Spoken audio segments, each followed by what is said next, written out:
Also know he has very little reason to talk. Why should he talk? He can get by without talking. He can get by with an international community that blames Israel for not having talks. In other words, the Palestinians run from the table, they ran away from Prime Minister Barak, they ran away from Prime Minister Omer, they ran away from, before that, from Prime Minister Sharon, and they ran away from me. When John Kerry proposed a framework for negotiations, the framework for disagreements, for God's sake, they ran away from that too. But the Palestinians have a nifty trick up their sleeve. They refuse to negotiate and then get international pressure, sanctions, boycotts on Israel for there not being negotiations. It's a perfect catch-22. And there are those who attempt to impose terms on Israel in the Security Council because there are no talks.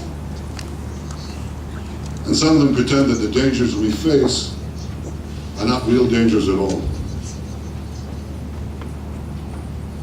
I think what that does is drive peace away. The idea of imposing peace from the outside doesn't work anyway, but what it guarantees is one, we'll resist it. Two, the Palestinians will not come to the table. Because if they can get starting terms that are unacceptable to any Israeli government and from which they can press their charges even more, why should they come to negotiate? I hope that they change course, both in seeking an international fiat or going to the ICC. Now that's particularly onerous. Israel fights a legitimate war. It's an embattled democracy that is pelleted with rockets and missiles like no other, that targets the rocketeers and the missile launchers, who hide in hospitals and schools and residential areas.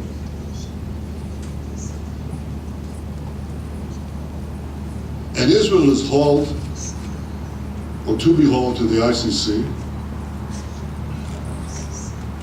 when the rules of international warfare are turned on their head.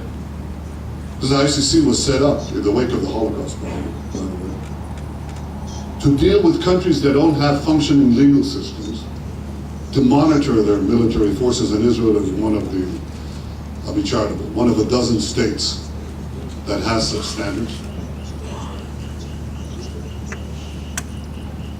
Now those who support the indiscriminate rocketing of civilians, which is a war crime, while hiding behind civilians and children, which is another war crime,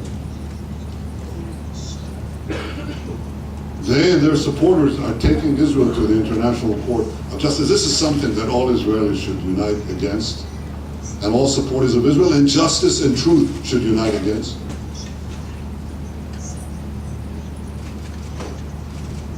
Because it's unjust, it's untrue, and it's very bad for peace. There might be an opening because some of the Arab states silently agree with what I say, because they might be in a position to influence the Palestinians to adopt a more conciliatory and positive approach. It'll be hard because, you know, all politics is theater and international politics is theater too, and everyone is cast in a role. You know the role I'm casting, which is really the role Israel is casting. But the truth also counts, not only imagery. We've extended our hand time and time and time again. The problems that I described, the solution that I propose requires laborious, serious, deep negotiations. And even then we'll have to buttress it with other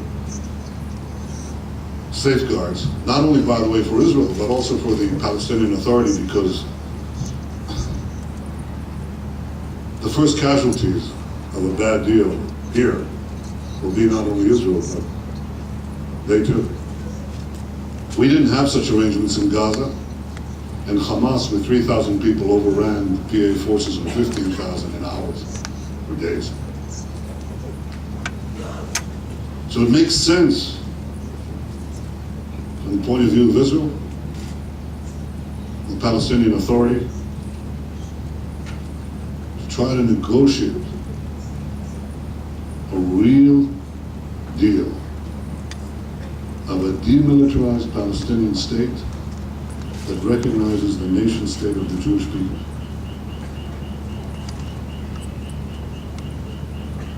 There are many things that could ignite the region, our immediate region. The region is already ignited. It's in full ignition. One of them is Gaza.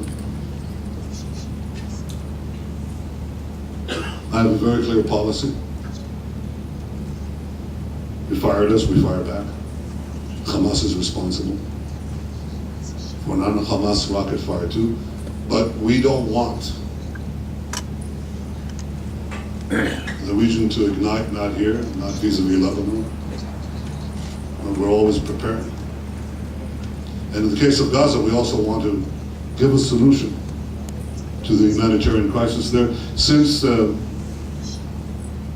last summer's operation, we've enabled 1.1 million tons of construction materials into Gaza. We enable humanitarian relief. There are kids from Gaza in Israeli hospitals. There are kids from Syria in Israeli field hospitals, which we set up across the Golan Heights. There are kids from the entire Middle East who are in Israeli field. I mean, you just go into any one of the hospitals you'll see. But from Gaza, 1.1 million tons of construction material. We try to increase the security checks so they don't siphon off materials for the construction of tunnels. There's a risk we take. I think it's a measured risk because we don't want a humanitarian explosion. We used to pride ourselves that 250, 300 trucks a day go into Gaza in our accelerated humanitarian efforts. The number now reaches 800. That's not an odd day. If there's one force now that is working for the reconstruction and rehabilitation of Gaza and humanitarian relief, it's Israel, pure and simple. That's the truth. You're not going to read about it. But I'm telling you, these are the facts.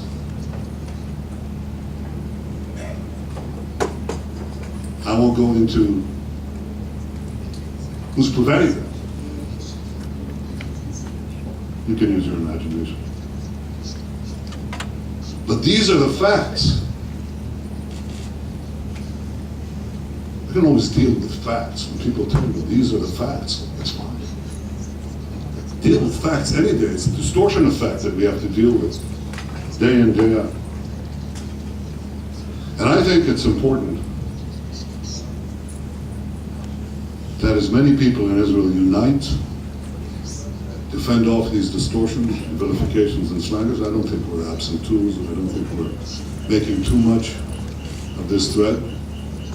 But I also think that we shouldn't make too little of our capacity to fight it. First of all, you have to resist it.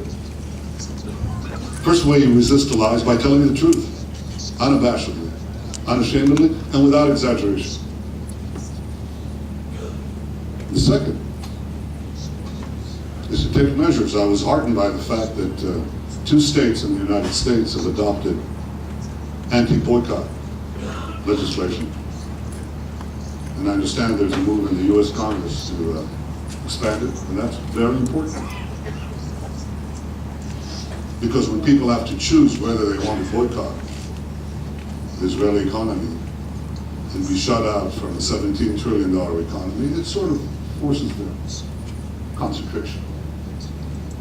And there are many other things we need to do. But the most important thing we have to do is unite on what we agree. I think we agree on a lot more than needs to be done, including on what I've just said.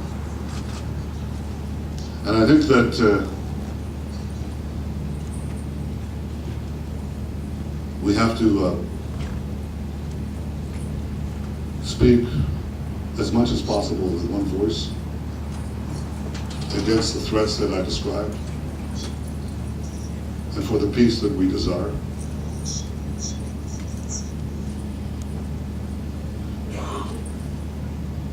I've received some requests from Arab quarters. You go out there. You tell them. I said, I do tell them. It's not easy either. Because we're dealing with our most trusted ally, our indispensable ally. But I feel it's my responsibility as the Prime Minister of Israel. We're not going to get another chance from history. This is it. And if I think something threatens our survival, we have an honest difference of opinion with our trusted American friends, I voice it. But I ask them, why are you telling me this? And the same thing I turn to Israelis and the friends of Israel.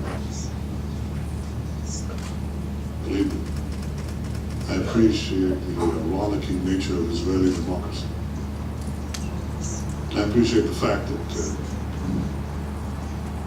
we each have at least 4 opinions that battle each other and ourselves. But I think on the big things, we have to tell the world. And I think we can get our message through. I hope that there'll be a day when all our neighbors create hope for all the peoples of this region. And it may take a long time. Eric Schmidt asked me this morning, well, what do you think is going to happen? Because I asked him, what do you think will happen with the internet? And he said, that's complicated. He said, what do you think will happen with the Middle East? And I said, well, that's complicated. But I told him, I'm going to surprise you. I think that down the line, I'm very optimistic. Because I think down the line, modernity beats medievalism. Free information and free choice beats cloistered minds.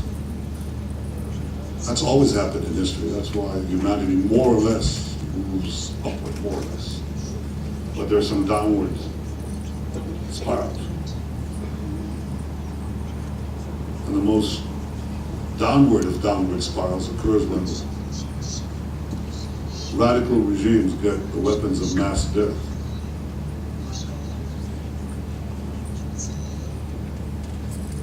And act out their fantasies. They eventually come down, but the question is, at what cost? In the long run, I think militant Islam will succumb to the forces of modernity. But it could take many decades. And we have to make sure that in the interim, millions of innocent people don't die and that our people don't undergo